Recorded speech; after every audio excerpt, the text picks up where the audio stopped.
7월 넷째 주일입니다. 우리가 학교 다닐 때 영어나 외국어를 배우면서 사전을 검색하거든요. 그러면 보편적으로 가장 많이 그 단어가 어떤 뜻으로 쓰인다로 시작해서 이렇게 쭉 해서 뭐 1번, 2번, 3번 이렇게 쭉 번호가 붙어서 맨 마지막쯤에 가게 되면 아, 이 단어가 이런 뜻으로도 사용이 가능했던 거야? 라고 이제 깜짝 놀랄 때가 있죠. 그러니까 사실은 그런 뜻으로는 잘 안 쓰이는 거예요. 그냥 일반적으로 가장 많이는 첫 번째나 두 번째의 그 의미가 그 단어를 들었을 때 사람들이 보편적으로 아, 그런 말이야? 그거야? 이렇게 이해할 수 있다는 거죠. 그런데 굳이 거의 쓰이지도 않는 가장 마지막 단어의 뜻을 가져다가 설명하는 데는 이유가 있어요. 대부분 변명하기 위해서라는 거죠. 성서에 나오는 이야기 중에 가장 그렇게 자주 쓰여지는 예가 과부 이야기입니다. 복음서에는 예수가 이야기한 것으로 되어 있어요. 성전에 와서 헌금을 드리는데 동전을 드렸던 과부 이야기. 그 동전이 그 과부에게는 전 재산이었다 라고 이야기했던 그 동전 이야기. 또 하나는 이와 유사한 이야기가 뭐냐 하면 엘리야가 만났던 과부 이야기죠. 이제 그 가뭄과 흉년이 들어서 먹을 것이 더 이상 없어졌을 때 이 항아리에 들어있는 이 곡식가루와 기름으로 마지막을 먹고 아들과 먹고 죽으리라고 생각했던 순간에 찾아왔던 엘리야의 이야기. 그래서 그걸 대접받았다는 거잖아요, 엘리야가. 이 이야기들은 한 가지가 분명한 이유가 있기 때문에 예로 드는 이야기예요. 주로 과부를 이야기를 드는 이유가 뭐냐 하면 예나 지금이나 과부의 삶이 좀 어려워요. 특히 어떤 과부가 어려운가 하면 유대인들과 결혼했던 이방 여인인 과부인 경우, 이런 경우에는 뭐 남편이 죽고 나면 재산을 물려받을 수 있는 방법도 마땅치 않고 마을에서도 이제 따돌림을 당하고 굉장히 살기가 어려워진 극빈자로 전락하게 되는 거죠. 이 이야기를 제가 별로 실감을 못하다가 제가 이렇게 병천이라는 지방도시에 와서 살다 보니까 여기도 그 외지에서 시집온 할머니들이 더러 계세요. 그것도 뭐 첫 번째 부인이었을 때는 조금 사정이 덜한데 재취로 해서 들어오시는 분들이 있죠. 그렇게 되고 뭐 나이가 많아서 재취로 들어온 경우도 있으니까 아이를 낳지 않는 경우도 많아요. 그러면 이제 남편이 먼저 죽게 되고 혼자 남게 되면 본초 자식들이 전혀 이 할머니한테 관심이 없어요. 그러니까 그냥 방치되어져 버리는 거죠.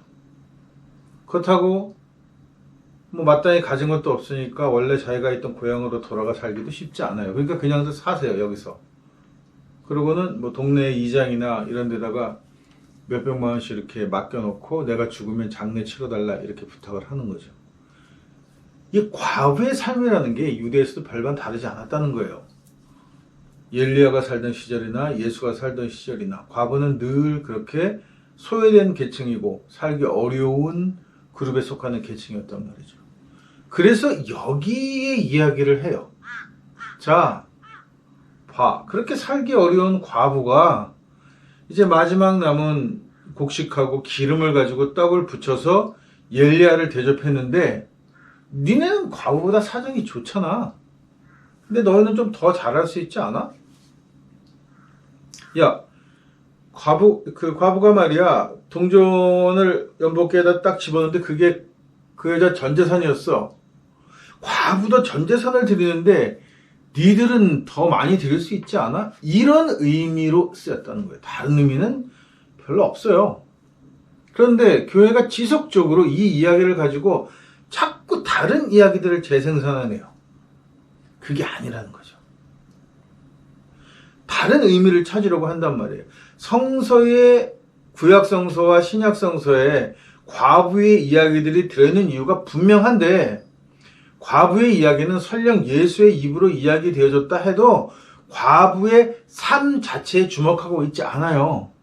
과부의 이야기를 하는 이유는 과부같이 어려운 삶에서도 감사하고 헌금하면서 사는데, 그보다 형편 나은 훨씬 더 살기 좋은 니들은 왜 헌금을 제대로 안 하는 거야? 니들은 더 감사하면서 살아야 되잖아 라는 의미로 사용되어진 예시란 말이에요. 그러니까 이렇게 잘못 사용되어졌습니다라고 반성을 해야 될 얘기지, 이걸 가지고 뭐 다른 이야기를 또 포장을 해가지고 뭐 종교적인 다른 열심들을 가지고 설명하는 거는, 이거는 명백하게 얘기하면 사기나 마찬가지고 굉장히 짜증나고 추접스러운 일이란 말이에요. 이게 뭐랑 똑같으냐 하면, 길거리에서 청소하는, 아침 새벽부터 일찍 일어나서 거리를 청소를 하는 청소부가 있어요. 그걸 보고 지나가던 사람, 모자가 이런 얘기를 하는 거죠. 야, 너도 열심히 공부 안 하면 저렇게 살게 돼.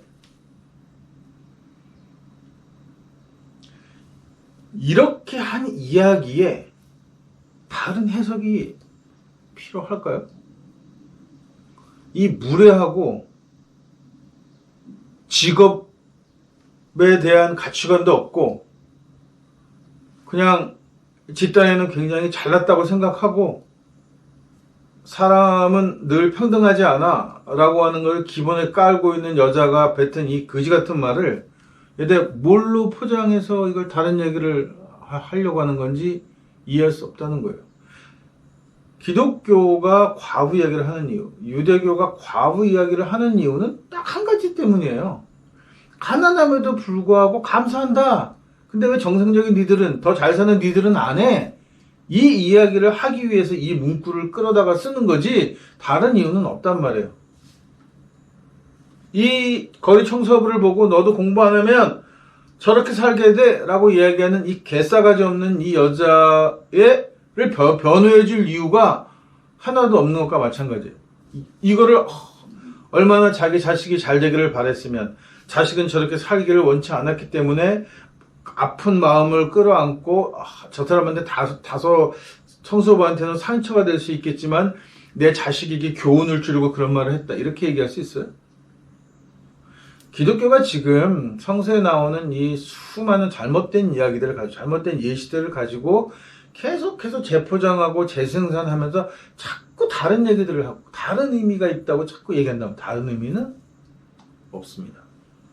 성서처럼 분명하게 한 가지 목적을 가지고 만들어진 책이 그렇게 흔치 않아요. 왜냐하면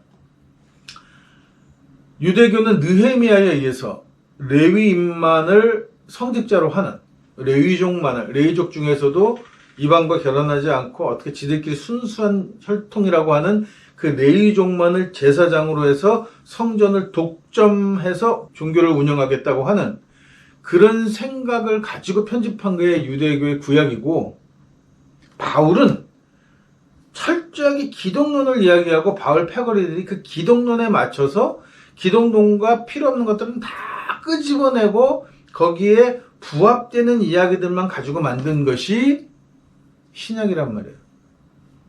복음서고. 그러니까 굉장히 분명한 거죠.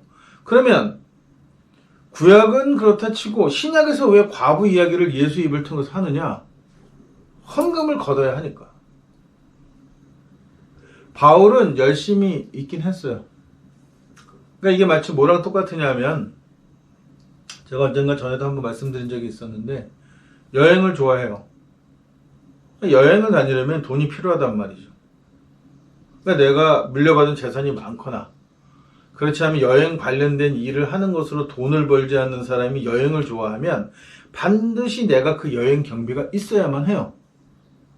그러니까 요새 유튜브를 보면 여행을 다니면서 그냥 계속해서 은연중에 국어를 해대죠. 뭐 어디 갔는데 물가가 비싸더라, 돈이 없다, 징징징징거리면서 후원금을 계속 요구하는 듯한 뉘앙스를 바닥에 깔고 한단 말이에요.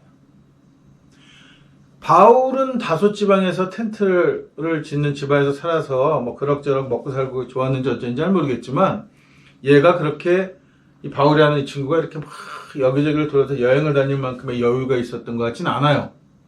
그러니까 계속해서 바울은 선교 비용을 보내라고 막 징징징징 댄단 말이에요. 편지마다.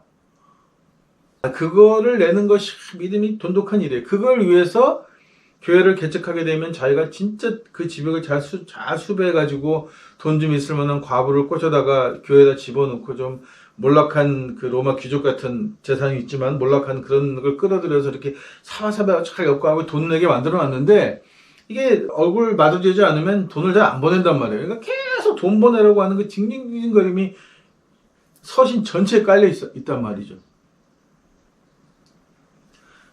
그러니까 그런 이야기를 하려면 적어도 예수를 팔아먹었는데, 예수도 뭔가 그런 면에 있어서는 헌금이 굉장히 중요하다는 얘기를 했을 것 같아.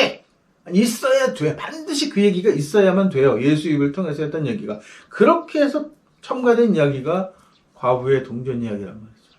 그리고 내내 교회가 그렇게 써먹어 왔잖아요. 여기에 무슨 다른 의미가 있어요?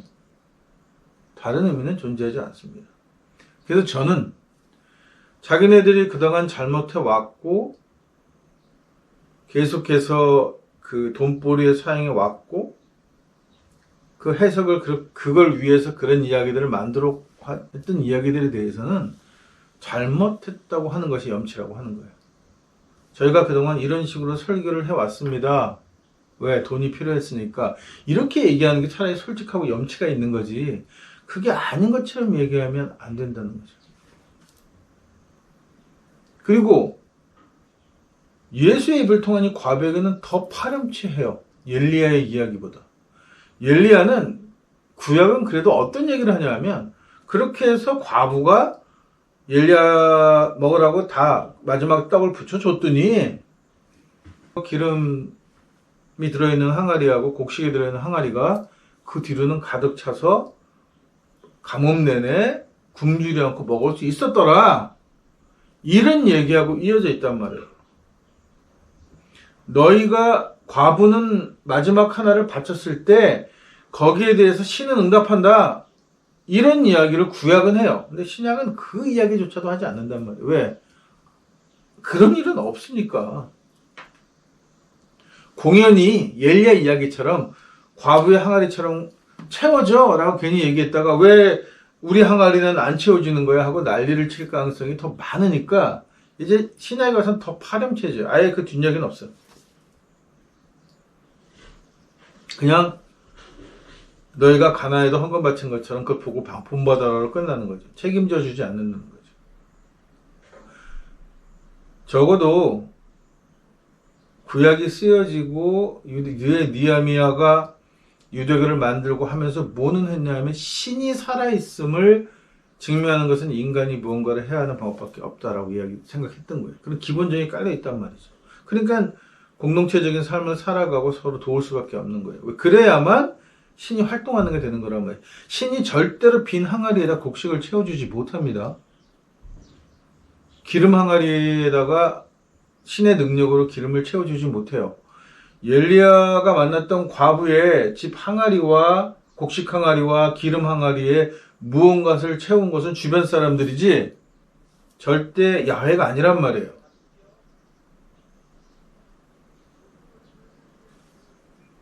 이게 만약 채워졌는데 이게 신의 선미라고 얘기하고 실제로 채워진 것이 사실이었다고 하면 이웃에 도움을 준 거예요. 이웃이 도움을 주는 거죠, 이렇게. 그게 원래 정상적인 거예요. 그게 공동체라는 것이고 그게 이웃과 더불어 살아가는 신앙의 기본이 되는 거죠. 근데 그게 지켜지지 않았단 말이죠. 시간이 흐르면 흐를수록 굉장히 개인적이고 이기적인 문화로 흘러가요. 서구 문화가 갖고 있는 특징이에요. 전부 자기 개인, 내가 없으면 의미가 없는 거예요. 모든 것이 내 중심으로 돌아간단 말이죠. 그러니까 당연히 비어있는 과부의 곡식 항아리는 내 관심사가 아닌 게 돼요. 그러니까 신약에 와서는 그런 얘기조차 하지 않아요. 그래서 저는 더 이상 교회가 이 과부 동전 이야기는 설교하지 않았으면 하는 바람이 있습니다.